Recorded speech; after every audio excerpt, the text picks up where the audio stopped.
Clairvoyance by Agernon Blackwood. In the darkest corner, where the firelight could not reach him, he sat listening to the stories.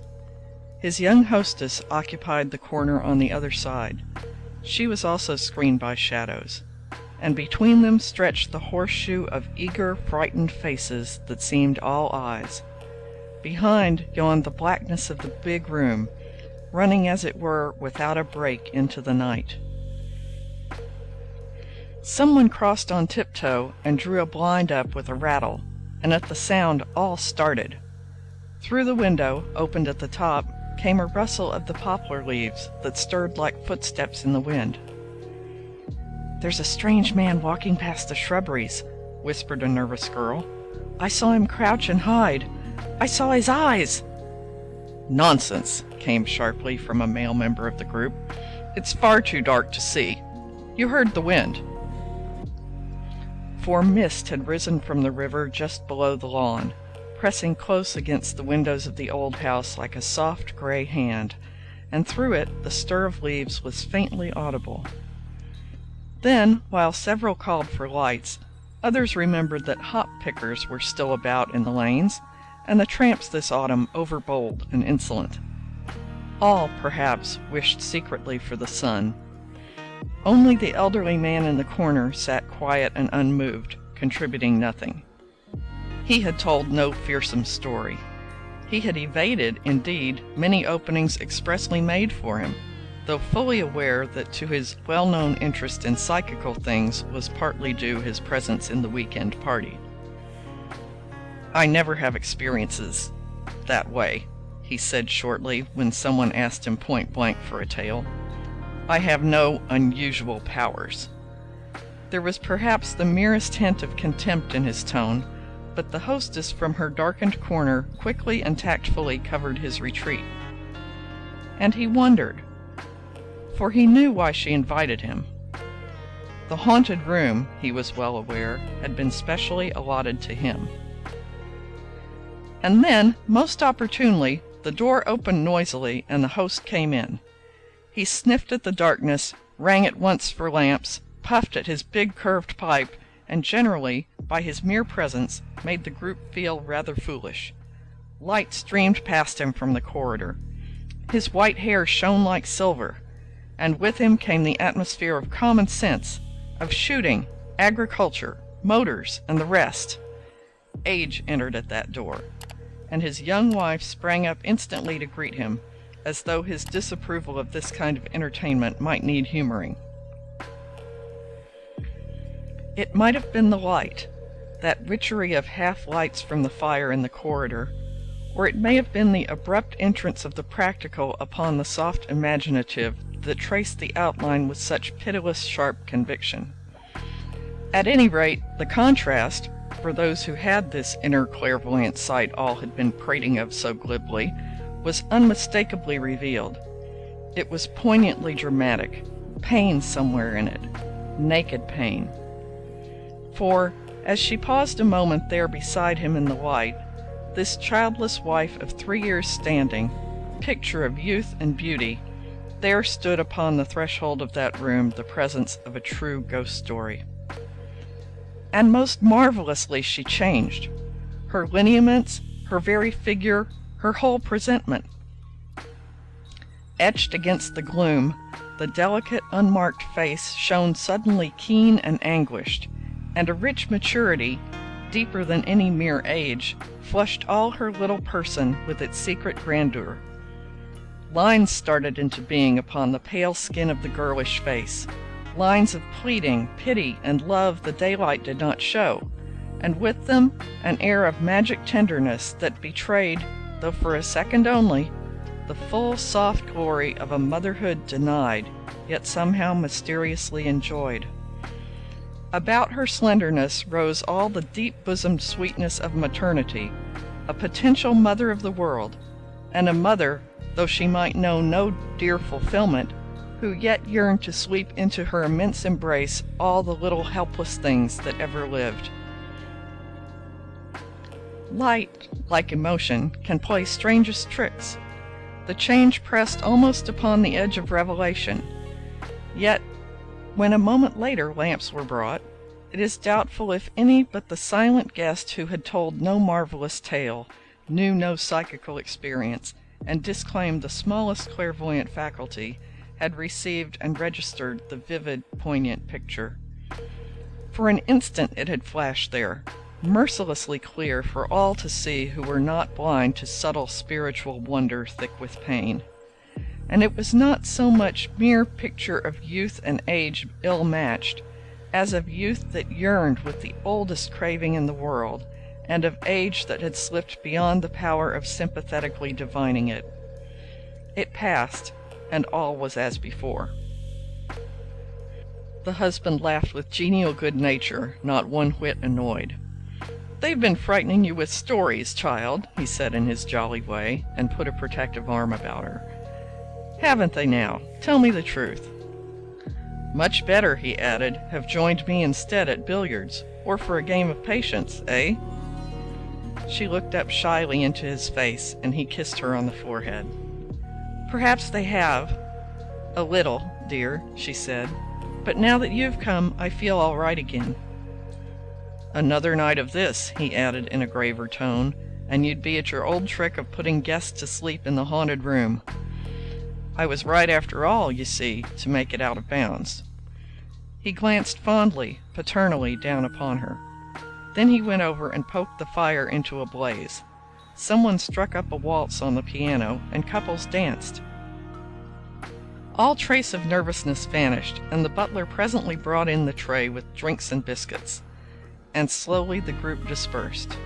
Candles were lit. They passed down the passage into the big hall, talking in lowered voices of tomorrow's plans. The laughter died away as they went up the stairs to bed, the silent guest and the young wife lingering a moment over the embers. "You have not, after all, then, put me in your haunted room?" he asked quietly. "You mentioned, you remember, in your letter—" "I admit," she replied at once, her manner gracious beyond her years, her voice quite different, "that I wanted you to sleep there. Someone, I mean, who really knows, and is not merely curious. But, forgive my saying so, when I saw you—" She laughed very slowly. "And when you told no marvelous story like the others, I somehow felt—" "But I never see anything," he put in hurriedly. "You feel, though," she interrupted swiftly, the passionate tenderness in her voice but half suppressed. "I can tell it from your—" "Others, then," he interrupted abruptly, almost bluntly, "have slept there? Sat up, rather?" "Not recently. My husband stopped it." She paused a second, then added, "I had that room for a year, when first we married." The other's anguished look flew back upon her little face like a shadow and was gone, while at the sight of it there rose in himself a sudden deep rush of wonderful amazement beckoning almost toward worship. He did not speak, for his voice would tremble. "I had to give it up," she finished very low. "Was it so terrible?" After a pause he ventured. She bowed her head. "I had to change," she repeated softly. "And since then, now, you see nothing?" he asked. Her reply was singular. "Because I will not because it's gone." He followed her in silence to the door, and as they passed along the passage, again that curious great pain of emptiness, of loneliness, of yearning rose upon him, as of a sea that never, never can swim beyond the shore to reach the flowers that it loves. "Hurry up, child, or a ghost will catch you," cried her husband, leaning over the banisters, as the pair moved slowly up the stairs towards him. There was a moment's silence when they met. The guest took his lighted candle and went down the corridor. Good nights were said again. They moved away, she to her loneliness, he to his unhaunted room. And at his door he turned. At the far end of the passage, Silhouetted against the candlelight, he watched them. The fine old man with his silvered hair and heavy shoulders, and the slim young wife with that amazing air as of some great bountiful mother of the world for whom the years yet passed hungry and unharvested. They turned the corner, and he went in and closed his door. Sleep took him very quickly, and while the mist rose up and veiled the countryside, something else, veiled equally for all other sleepers in that house but two, drew on towards its climax. Some hours later he awoke. The world was still, and it seemed the whole house listened, for with that clear vision which some bring out of sleep, he remembered that there had been no direct denial, and of a sudden realized that this big, gaunt chamber where he lay was, after all, the haunted room. For him, however, the entire world, not merely separate rooms in it, was ever haunted, and he knew no terror to find the space about him charged with thronging life quite other than his own. He rose and lit the candle, crossed over to the window where the mist shone gray, knowing that no barriers of walls or door or ceiling could keep out this host of presences that poured so thickly everywhere about him. It was like a wall of being, with peering eyes, small hands stretched out, 1,000 pattering wee feet, and tiny voices crying in a chorus very faintly and beseeching. The haunted room! Was it not rather a temple vestibule, prepared and sanctified by yearning rites few men might ever guess for all the childless women of the world? How could she know that he would understand, this woman he had seen but twice in all his life? And how entrust to him so great a mystery that was her secret? Had she so easily divined in him a similar yearning to which, long years ago, death had denied fulfillment? Was she clairvoyant in the true sense, and did all faces bear on them so legibly this great map that sorrow traced? And then, with awful suddenness, mere feelings dipped away, and something concrete happened. The handle of the door had faintly rattled. He turned. The round brass knob was slowly moving. And first, at the sight, something of common fear did grip him, as though his heart had missed a beat. But on the instant he heard the voice of his own mother, now long beyond the stars, calling to him to go softly, yet with speed. He watched a moment the feeble efforts to undo the door, yet never afterwards could swear that he saw actual movement, for something in him, tragic as blindness, rose through a mist of tears and darkened vision utterly. He went towards the door. He took the handle very gently, and very softly then he opened it. Beyond was darkness. He saw the empty passage, the edge of the banisters where the great hall yawned below, and, dimly, the outline of the Alpine photograph and the stuffed deer's head upon the wall. And then he dropped upon his knees and opened wide his arms to something that came in upon uncertain, viewless feet. All the young winds and flowers and dews of dawn passed with it, filling him to the brim, covering closely his breast and eyes and lips. There clung to him all the small beginnings of life that cannot stand alone, the little helpless hands and arms that have no confidence.